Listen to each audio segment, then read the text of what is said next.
यहाँ पर English reading के साथ साथ आप हिंदी में ट्रांसलेशन सीखते हैं।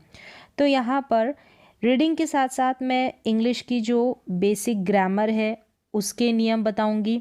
साथ ही साथ आप प्रैक्टिस कर सकेंगे वोकैबलरी की, बिल्कुल बेसिक वोकैबलरी जो सेंटेंसेस में चाहिए, और कौन से टेंस है, टेंस के अनुसार सारे वाक्यों का अनुवाद होगा, जिससे कि आप सेंटेंसेस का फॉर्मेशन समझ पाएंगे, यानी कि सेंटेंस एक वाक्य को किस प्रकार से बनाया जाता है एक सही वे से, वो फॉर्मेशन आपको समझ में आएगा। तो चलिए स्टार्ट करते हैं इंग्लिश रीडिंग, साथ में ही translation. This, that, these, those.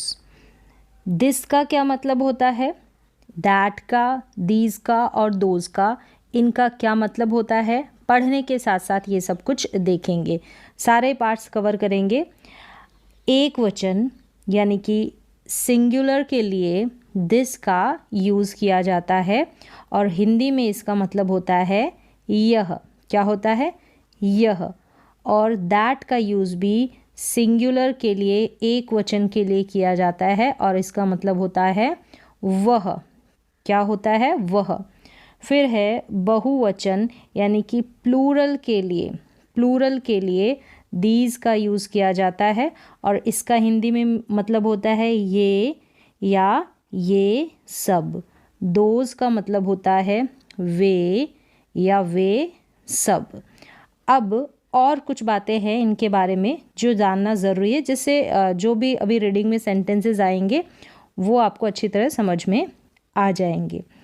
This, that, these और दोज, ये जो है दिस, दैट, दीज, दोज, ये डेमोन्स्ट्रेटिव क्या है, डेमोन्स्ट्रेटिव प्रोनाउंस या एडजेक्टिव्स है। डेमोन्स्ट्रेटिव, डेमोन्स्ट्रेटिव मतलब कि जिसको हम इशारा कर कर, संकेत कर कर हम रिप्रेजेंट करते हैं, बताते हैं।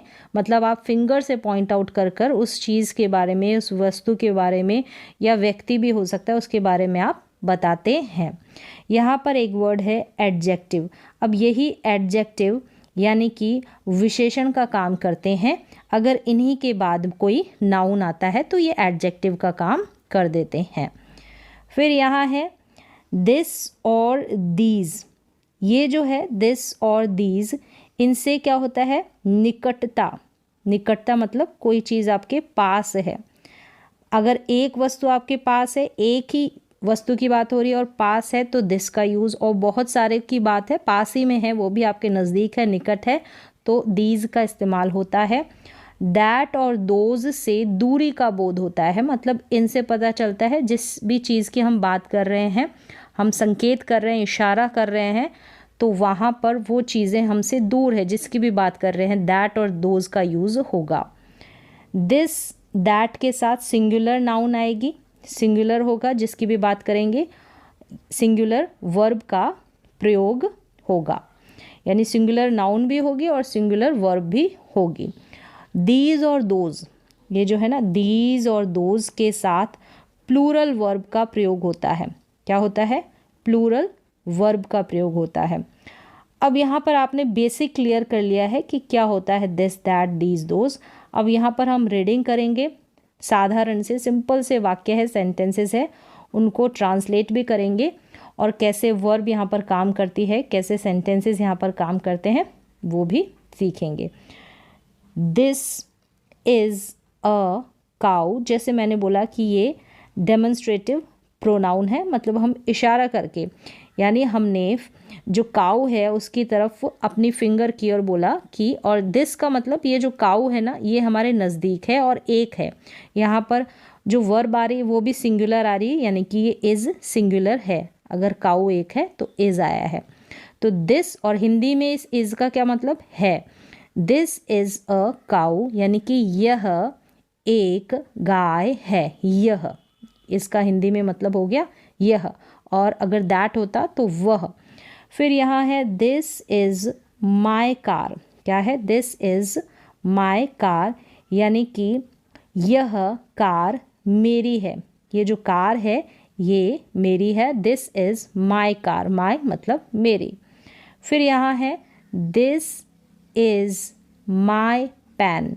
अब पेन की तरफ इशारा किया कि दिस इज़ माई पेन, यह है मेरा पेन, तो यह मेरा पेन है। आगे देखें कि दैट का मतलब वह। अब दैट आ गया तो मतलब हमसे दूर है, और हम दूर इशारा कर कर डेमोन्स्ट्रेट कर कर बोल रहे हैं कि that is a singer. Singer का मतलब गायक। तो यहाँ पर निर्जीव भी हो सकती है चीज़ और सजीव, यानी नॉन लिविंग और लिविंग थिंग दोनों के लिए दिस, दैट, दीज, दोज का प्रयोग किया जाता है। तो गायक है, यहाँ पर कोई व्यक्ति है जो गायक है, तो उसकी बात की जा रही है, तो दैट इज़ अ सिंगर। हमने इशारा किया कि दैट इज़ अ सिंगर, वह एक गायक है। दैट मतलब वह, हमसे दूर, तो दैट इज़ अ पेन, वह एक पेन है। फिर यहाँ है दैट इज़ शुगर। अब यहाँ पर शुगर है। शुगर क्या है? अनकाउंटेबल नाउन है, इसको हम गिन नहीं सकते, तो ये सिंगुलर में आएगी, इज़ यहाँ पर आया है, तो दैट इज़ शुगर, यानी कि हमने शुगर की तरफ, चीनी की तरफ इशारा किया और हमसे दूर है, तो दैट का इस्तेमाल किया, यानी कि वह चीनी है, शुगर है। दीज का मतलब बहुत सारे जो नाउन हैं, बहुत सारी चीज़ें हैं, उनकी बात हो रही है, और वो हमसे पास है या दूर है ये भी आपको देखना है। तो दीज का मतलब हम हमारे नज़दीक है, हम हमारे पास है, तो दीज का यूज़ हुआ है। तो दीज आर, ये जो आर है ये प्लूरल वर्ब है, यानी जो वर्ब है यहाँ पर, ये जो बॉयज़ है ज़्यादा है, प्लूरल है, तो वर्ब भी यहाँ पर प्लूरल आएगी बहुवचन की। तो दीज के साथ आर, दीज आर बॉयज़, यानी कि ये लड़के हैं, ये लड़के हैं। फिर यहाँ या फिर ये सब लड़के हैं। These are thieves. अगर थीव्स का मतलब बहुत सारे चोरों की बात हो रही है, अगर एक होता है तो थीफ होता है। क्या होता है? थीफ, एफ लग जाता है। अब प्लूरल बनाते हैं एफ के बाद, तो एफ को रिमूव कर कर हमको VES जोड़ना पड़ता है। एफ अगर होता है किसी नाउन के लास्ट में, तो जब हम प्लूरल बनाएंगे, उसका बहुवचन बनाएंगे, तो उस एफ को हम रिमूव कर कर VES जोड़ेंगे। तो दीज आर थीव्स, यानी कि ये चोर है, और ये आर क्या है? Plural verb. दोज, अब दोज का मतलब यहाँ पर बात हो रही है बहुत सारों की, यानी जो डॉग्स है, ये जो नाउन है, ये बहुत सारे हैं, लेकिन अब नज़दीक है, हमारे पास है या दूर है। अब दोज है तो इसका मतलब हमसे दूर है, तो हमसे दूर है, और हमने फिंगर से इशारा किया कि दोज आर माई डॉग्स, मेरे कुत्ते, आर है दोज यानी कि वे या वे सब, दीज यानी कि ये या ये सब। तो यहाँ पर आर भी प्लूरल नाउन, प्लूरल वर्ब है, क्योंकि नाउन प्लूरल है इसलिए, और दोज के साथ यहाँ पर आर आ गया। फिर यहाँ है दोज, और वैसे भी दीज और दोज का इस्तेमाल प्लूरल के साथ होगा तो वर्ब भी क्या आएगी? प्लूरल ही आएगी। दोज आर बुक्स, दोज मतलब वे, यानी हमसे दूर, तो दोज आर बुक्स, वे किताबें हैं। यहाँ पर नाउन प्लूरल है और दोज के साथ आर ही आएगा, यानी कि प्लूरल वर्ब आएगी। दोज के साथ वर्ब भी आ सकता है, क्योंकि वर्ब भी प्लूरल वर्ब है। अगर हम पास्ट की बात करेंगे तो यहाँ पर हम हैं यानी कि प्रेजेंट की बात कर रहे हैं, तो आर का यूज़ हो रहा है। फिर आगे है दोज आर हॉर्सेस, बहुत सारे हैं वे या वे सब, दूर है हमसे, तो दोज आर हॉर्सेस। फिर है यानी कि वे घोड़े हैं, वे सब घोड़े हैं। दोज आर गर्ल्स, गर्ल्स यहाँ पर नाउन प्लूरल है, आर वर्ब है यहाँ पर, ये प्लूरल की है। दोज आर गर्ल्स, और ये जो गर्ल्स है, ये जो लड़कियां हैं, हमसे क्या है? दूर है, तो वे लड़कियां हैं। अगर हम यहाँ पर देखें, ये है नेगेटिव सेंटेंसेस, मतलब नकारात्मक वाक्य। इन्हीं का जब नकारात्मक बनाते हैं तो बस कुछ नहीं करना, नॉट लगा देना है। कैसे लगाना है? सेंटेंस में देखें कि किसके बाद है, यहाँ पर वर्ब के बाद है, देखें। तो this is not a horse, अब दिस यानी कि नज़दीक है और एक है, तो दिस इज़ यह है, नॉट नहीं, एक, हॉर्स घोड़ा, यह एक घोड़ा नहीं है, this is not a horse. फिर आगे है this is not a tree, यह नज़दीक है, इज़ यानी है, नॉट लग गया तो नहीं है। एक ट्री यानी कि पेड़, this is not a tree, यह एक पेड़ नहीं है। यहाँ पर दिस इज़ के बाद में नॉट लगा है, चाहे इज़ हो, चाहे आर हो, चाहे वॉज वर हो, उन्हीं के बाद में नॉट लगेगा। तो इस सेंटेंस में देखें कि नॉट की जगह कहाँ है। हम दिस के बाद में जस्ट नॉट नहीं लगा सकते, जो जगह है इसकी वहीं लगाना है, तभी एक सही वाक्य बनता है। फिर यहाँ है दैट, यानी कि एक की बात है लेकिन हमसे दूर है, तो यह का ऑपोजिट हो गया वह इज़ यानी है तो नॉट है तो नहीं है। एक चेयर मतलब कुर्सी, वह एक कुर्सी नहीं है। दीज आ गया, दीज का मतलब बहुत सारों की बात हो रही है और हमसे पास है या दूर है ये देखना है। तो दीज का मतलब हमसे नज़दीक है, तो दीज आर नॉट, तो नहीं है, आर के बाद में नॉट लगा है, नहीं है बॉयज़, यानी कि ये लड़के नहीं है। बॉयज़ यहाँ पर प्लूरल नाउन है। फिर दोज यानी कि हमसे दूरी की बात हो रही है, दूर है हमसे, तो वे, नज़दीक है तो ये, दूर है तो वे आर नॉट यानी कि नहीं है डॉग्स, वे कुत्ते नहीं हैं। फिर है दोज, दूरी की बात हो रही है, तो दोज आर नॉट चिल्ड्रन, यानी कि वे नहीं है चिल्ड्रन, चाइल्ड का मतलब बच्चा और चिल्ड्रन प्लूरल बच्चे, वे बच्चे नहीं हैं। फिर आगे है, अब जब इन्हीं सेंटेंसेस को हम प्रश्न पूछने की तरह बनाते हैं, जैसे कि अगर शुरू में इज़ आ गया, एम हो सकता है, वॉज भी हो सकता है, वर्ब भी हो सकता है, अगर शुरू में आ जाएगा, जब हम ट्रांसलेट करेंगे इन इंग्लिश के वाक्यों को हिंदी में, तो यहाँ पर हम क्या बोलेंगे। अगर इज़ एम आर से शुरू हो रहा है, is am are, was were, मतलब ये जितनी भी हेल्पिंग वर्ब है, सहायक क्रियाएं हैं, अगर वो शुरू में आ जाती है तो क्या, और इसका तो ट्रांसलेशन है होगा, यानी कि प्रेजेंट की बात हो रही है, तो इज़, तो यानी कि क्या, दिस यानी कि यह, एक या यानी कि एक, काऊ यानी कि गाय, और फिर इज़ का मतलब लास्ट में आ जाएगा ह। इज़ दिस अ काऊ, क्या यह एक गाय है।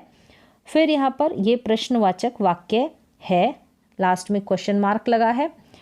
इज़, क्या, दिस, अब दिस हो रहा है तो इससे समझ जाएं कि कोई भी एक चीज़ की बात हो रही है और वो हमारे नज़दीक है। इज़ दिस एन, यानी कि एक, ऑक्स यानी कि बैल। अब यहाँ पर ओ आ रहा है, साउंड वॉवल का साउंड है, इसलिए हमने एन का इस्तेमाल किया है। ओ, ये जो ओ का साउंड आ रहा है इसलिए हमने वाउल एन लगाया है ए की जगह। इज़, क्या, दिस, यह एक बैल है, क्या यह एक बैल है। फिर आगे है इज़ दैट मिल्क, मिल्क यानी दूध, दैट का मतलब दूरी की बात हो रही है, यानी कि यह का ऑपोजिट वह, क्या वह दूध है। फिर इज़ को हम अंत में लास्ट में ट्रांसलेट कर देंगे।